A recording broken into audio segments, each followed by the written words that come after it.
Hey guys, thanks so much for coming back to my YouTube channel. On today's episode, girl, I just wanted to sip the tea with you guys about when you should weigh. Forgive me, I am in my classroom, but I did not feel like moving all this stuff to my living room where I usually film, so please forgive me, girl. I just want to go ahead and get this content out for you guys, and sometimes I don't be having time to be moving stuff around. So I just wanted to talk to you guys. I had a question recently on one of my comments. It said, when is the best time to weigh? And honestly, girl, I'm just going to start by saying the best time to weigh is whatever time you want. There is no right or wrong way to keep track of your weight. Some people don't weigh at all. Some people weigh once a month. I will say why that is problematic for me, but it works for some people. Some people weigh once a week. For me, I weigh once a week. Now, here's the thing about weight, okay? Your weight fluctuates from day to day, minute by minute. From the time you wake up in the morning to the time you go to bed in the afternoon, your weight is going to be changing and fluctuating. It's going to be going up and down depending on if you had a bowel movement, if you ate a lot, if you drank a lot of water, if you didn't eat anything at all. Your weight definitely does change during the day depending on those things. So why do I weigh every day? I weigh every day because I want to make sure that my weight has not fluctuated in a really big way. So if it's more than 3 or 4 pounds, I'm like, okay, girl, what did I eat yesterday? And then I start assessing like why my weight could be going up or down and trying to be really introspective and really paying attention to my weight. As I told you guys in a previous video, when I do not pay attention to my weight tends to go up.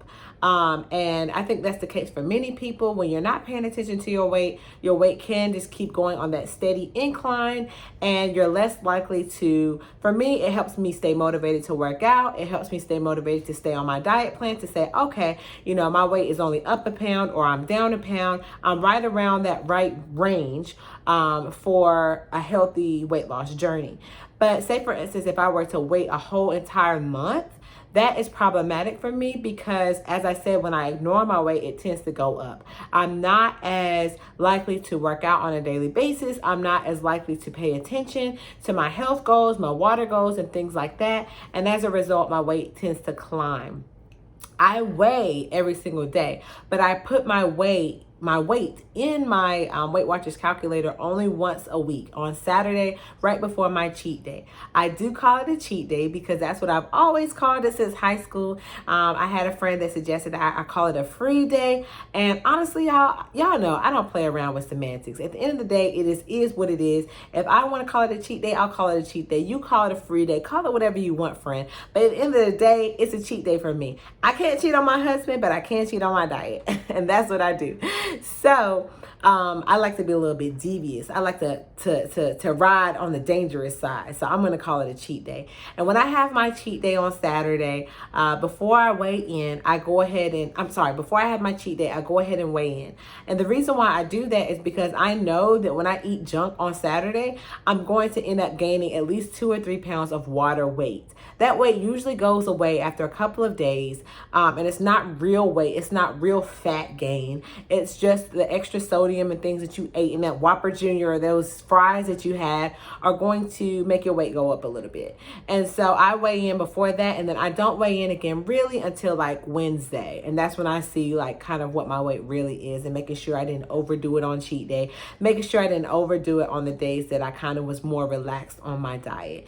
And so I do weigh in every day. I don't log it. I just step on the scale, see how much I am, make a mental assessment, take a mental note. But one thing that I wanted to talk to you guys about is the relationship with the scale. Some people have a very unhealthy relationship with the scale.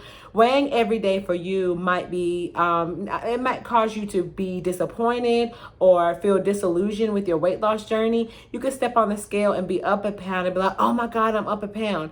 You have to understand, friends, that your weight is definitely going to fluctuate, and you can't be too emotionally tethered to the scale, whether it be good or bad. So if you step on the scale and you weigh 3 pounds less than you did the day before, most likely than not, girl, it's impossible to lose 3 pounds of fat.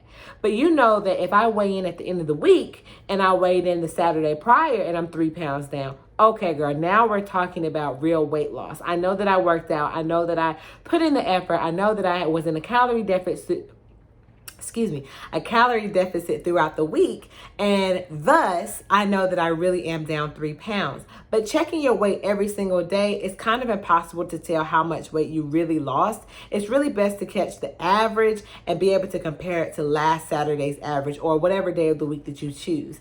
Having that 7 days to really assess what your overall weight is, to me, is very, very important.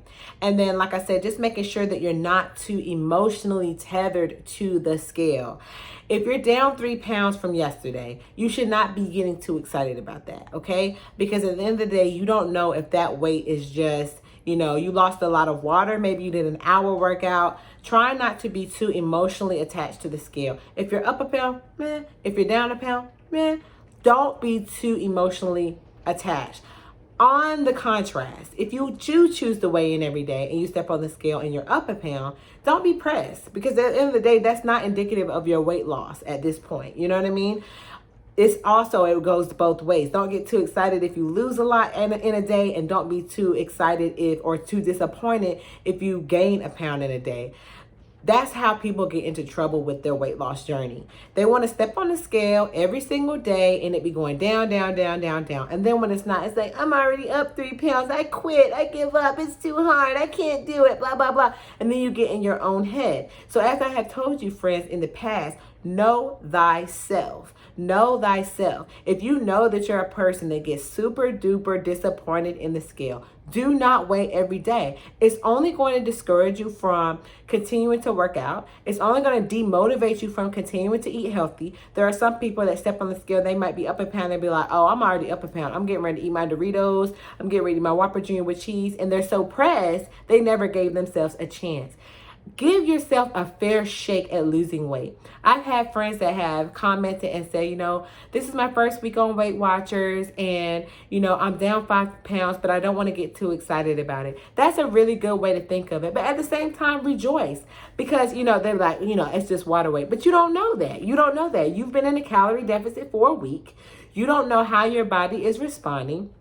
I agree that you should not get too excited, but also don't discredit that. I lost that 5 pounds at 228 pounds and never gained it back. I'm still down in the 70s. And that's what I'm saying, girl. It's like, just try not to be too pressed on the scale. I know it's hard for some of us. And if that is you, disassociate yourself from the scale, except for just once a week. Weigh in, check in, see where you're at, put it in the app. Don't be pressed. The scale is not always the only indicator or predicator of success on this journey. Okay, girl? If you're 2, 3, 4 weeks and you still haven't lost weight, okay, we need to recheck some things. You need to look at those points. You need to look at what you're eating. You need to look at how much you're exercising. I had a friend comment and say, I have stuck to my points every week and I'm just not losing. Okay, girl, your body is used to this calorie deficit and it's time to crank up the working out. It's time to start walking. It's time to start jogging if you can. It's time to start taking in other aspects of your health other than just the food, because the food is the most important thing, but it is not the only thing. And you need to look at your water, you need to look at your protein, you need to look at your exercise level, and you need to look at your sleep. Your sleep is so important. If you're up here saying, you haven't lost no weight and you're getting an average of 3 hours a night, because your body is in terrification mode. Girl, I just made up a word. Terrification mode. Your body is terrified, girl. Your body does not know what to think. And it's in survival mode. You're already in a calorie deficit. Now you're not sleeping. Now you're not drinking water. Your body thinks you're locked in a Sahara desert in a freaking prison cell somewhere, not getting the nutrients it needs. So what's it going to do? Hold on to every single thing that you have in your body to make sure that you don't lose weight in that survival mode. Okay, girl? So that's why it's so important for you to check your food, check your calories, make sure you're eating enough, make sure that you're not eating too much, make sure that you're working out. Make sure that you're drinking your water. Make sure that you're getting your sleep so that your stress is not too high. Another thing that'll really mess you up too is that legendary nicotine. So if my girls are out here smoking cigarettes, smoking vapes, anything with nicotine in it, that causes, and I know because I've been there myself, girl. I'm not preaching to the choir here, girl. I've been there myself, smoking cigarettes, smoking vapes. And what happens is, and like I said, we all get stressed, you know what I mean? And we take out our stress in different ways.